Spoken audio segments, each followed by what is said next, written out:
بسم اللہ الرحمن الرحیم۔ لونڈی سے ہم بستری کرنا کیوں جائز ہے؟ ایسے ہی سچے قصے سننے کے لیے ہمارے چینل کو سبسکرائب کریں۔ لونڈی کسے کہتے ہیں؟ لونڈی سے ہم بستری کرنا کیوں جائز ہے اور کیا آج کے دور میں لونڈیاں رکھی جا سکتی ہیں؟ یہی ہماری آج کی ویڈیو کا موضوع ہے۔ محترم ناظرین، لونڈی کسے کہتے ہیں اور اس سے ہم بستری کرنا کیوں جائز ہے؟ ہمارے معاشرے میں اکثر پوچھا جاتا ہے کہ لونڈی کسے کہتے ہیں، لونڈیاں کون ہوتی ہیں اور ان سے ہم بستری کرنا کیوں جائز ہوتا ہے، اور کیا آج کے دور میں لونڈی رکھنا اور اس سے ہم بستری کرنا جائز ہے؟ اس معاملے میں شریعت کیا کہتی ہے؟ محترم عزیز دوستوں، دراصل لونڈی جر خرید غلام کی مؤنث ہے، یعنی کو اردو میں لونڈی کہا جاتا ہے۔ مطلب ایک خاص قیمت پر خریدی ہوئی عورت کو لونڈی کہا جاتا ہے۔ قدیم پرانے عربی اور دوسرے معاشرے میں غلام رکھنا عام رواج تھا، جس سے لوگ اپنے کاروبار یا گھر کا کام کروایا کرتے تھے۔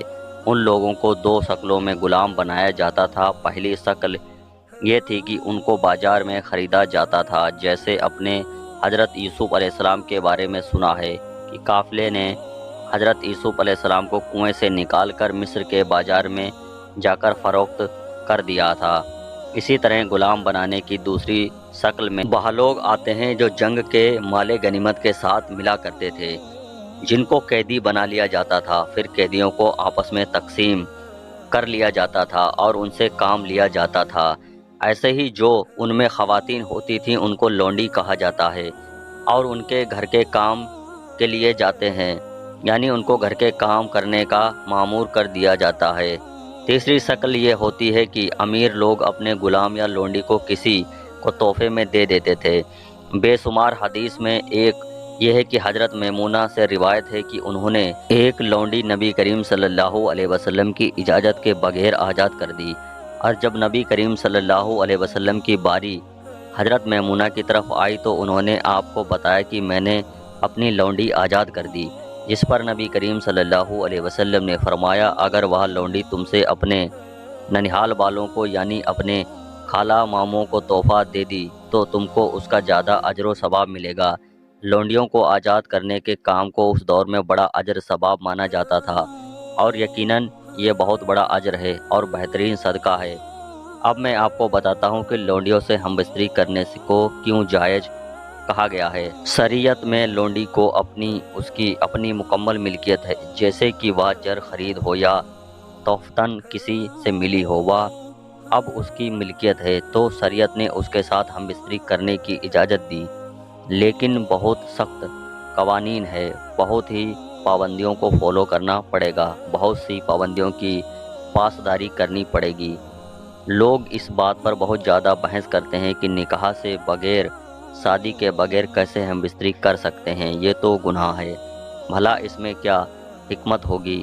بغیر دلیل کے اعتراض کرنے سے کچھ نہیں ہوتا، کیونکہ حدیث مبارکہ میں ہے کہ مردوں کی اپنی بیویوں اور لونڈیوں سے ہم بستری کرنے میں کوئی ملامت نہیں، تو کیوں جائز ہے؟ ہم آپ کو بتاتے ہیں کہ جب ایک معاشرے میں غلام اور لونڈی لائی جائے اور ان کی جنسی تقسیم ہو، یعنی ان کی صحبت پوری نہ ہو پائے، تو معاشرے میں بے رحا ربی بڑھے گی۔ اسی لیے مالک اپنے غلام عورتوں سے ہم بستری کر سکتا ہے، لیکن بہت زبردست قوانین ہے، اس کو تابع ہونا پڑتا ہے، چونکہ اس روایت کو اسلام نے ختم کرنا تھا اور انسان کو غلامی سے نجات دلانی تھی، تو اس میں حکمت کی ضرورت تھی، کیونکہ اگر نبی کریم صلی اللہ علیہ وسلم یہ حکم اسی وقت فرما دیتے کہ لونڈیاں آزاد ہیں اور غلامی کا دور ختم ہوا، تو ہر گھر سے لونڈی آزاد ہوتی، لہٰذا پھر اس کے بعد ان کو حفاظت تو نہیں مل سکتی تھی۔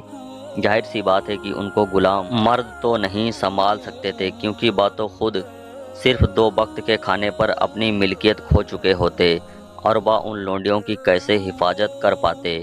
سمجھنے والی بات ہے کہ اس صورتحال میں معاشرے میں برائی اور فحاشی عام ہو جانی تھی، جبکہ مقصد غلامی کو ختم کرنا تھا، معاشرے کو خراب کرنا نہیں۔ تو نبی کریم صلی اللہ علیہ وسلم نے بڑی حکمت سے اس روایت کو ختم کیا اس نظام کو ختم کیا۔ لوگ نکاح کی بات کرتے تھے کہ نکاح تو نہیں کیا تو ہم بستری کیسے جائز ہو سکتی ہے، تو جو واضح طور پر عیاشی اور ظلم ہے۔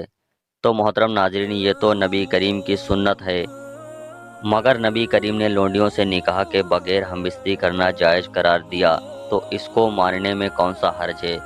قوانین ہے، نکاح کی پیروی کرنی ہوتی ہے، اور اس عمل سے بھی بغیر نکاح کے ہم بستری میں بھی قوانین کے بارے میں سنیے کہ وہ قوانین کیا ہے۔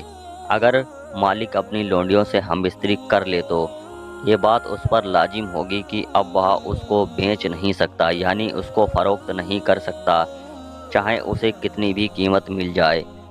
پھر اس کے بعد اس سے پیدا ہونے والے بچے مالک کے بچے کہلائیں گے، غلام کے بچے نہیں، اور مالک کی جائیداد میں برابر کے حقدار ہوں گے۔ لہٰذا اس طرح غلامی ختم ہو گئی اور وہ لونڈی مالک بھی بیوی بن گئی، تو مالکن کو اپنی لونڈیوں سے ہم بستری کرنے کی اجازت تھی، اسی لیے دی گئی تاکہ وہ ایک غلام کے گھر کی مالکن بن جائے۔ دیکھیں کتنی حکمت سے اسلام نے ایک غلام عورت کو گھر کی مالکن بنا دیا، اور ان سے پیدا ہونے والا بچہ بالکل مالک جیسا پہچانا جائے گا، یعنی فلاں شخص کا بیٹا یا فلاں شخص کی بیٹی۔ تو ان غلاموں کی اولادوں کے سر سے بھی غلامی کا داغ دھیرے دھیرے ختم ہو جائے گا۔ بے شک اس میں کوئی شک نہیں کہ اسلام ایک سچا دین ہے، اور یہ اسلام کی حکمت کا نتیجہ ہے۔ اب آپ کے سامنے آج کے دور میں کوئی لونڈی یا غلام اسلامک دنیا میں موجود نہیں، بلکہ اس کا نام ہی ختم ہو گیا، اور آج تو اس کے بارے میں سوال کرتے ہیں اور معلومات حاصل کرنا چاہتے ہیں، کیونکہ غلامی اب تاریخ بن چکی ہے۔ اب یہ بات ہے کہ کیا لونڈیاں آج بھی رکھی جا سکتی ہیں؟ کیا گھر میں کام کرنے والی نوکرانیاں بھی لونڈی ہیں؟ کیا ان سے ہم بستری کرنا جائز ہے؟ تو سب سے پہلی بات، لونڈی جر خرید ہوتی ہے، تنخواہ دار نہیں ہوتی۔ سیلری والی جو ہمارے گھروں میں کام والی ہوتی ہیں، ان کو ہم لونڈیوں کے دائرے کار میں شامل نہیں کر سکتے، لہٰذا نوکرانی سے ہم بستری کرنا جناح میں شامل ہوگا۔ تو آج کل کے دور میں لونڈی کا تصور اس لیے نہیں کیا جا سکتا کیونکہ جر خرید یعنی کسی انسان کو خریدنا ناممکن ہے جن کو غلامی میں رکھا جا سکے۔ ہاں، اگر آپ کو جر خرید مل جاتی ہے تو اس سے نکاح کے دو بول پڑنے میں کیا حرج ہے؟ اگر لونڈی کو بیوی کی طرح استعمال کرنا چاہتے ہیں تو اس کے بچے کو پورا حق بھی دینے پر راضی ہیں، تو اس کے ساتھ نکاح کے دو بول پڑھنے میں کیا حرج ہوگا؟ چونکہ غلامی کا دور ختم کیا جا چکا ہے، تو اب غلامی کو دوبارہ کیسے ممکن ہے؟ جیسے جائز ہو سکتی ہے۔ اسلام نے ان کام کے کرنے کا حکم دیا تو اس کو کرنے میں بھی انسانیت کی بھلائی ہے، اور جس کام سے منع کیا تو اس میں باز رہنے میں انسانیت کی بھلائی ہے۔ ایسے ہی سچے قصے سننے کے لیے ہمارے چینل کو سبسکرائب کریں۔ واقعہ مکمل سننے کے لیے شکریہ۔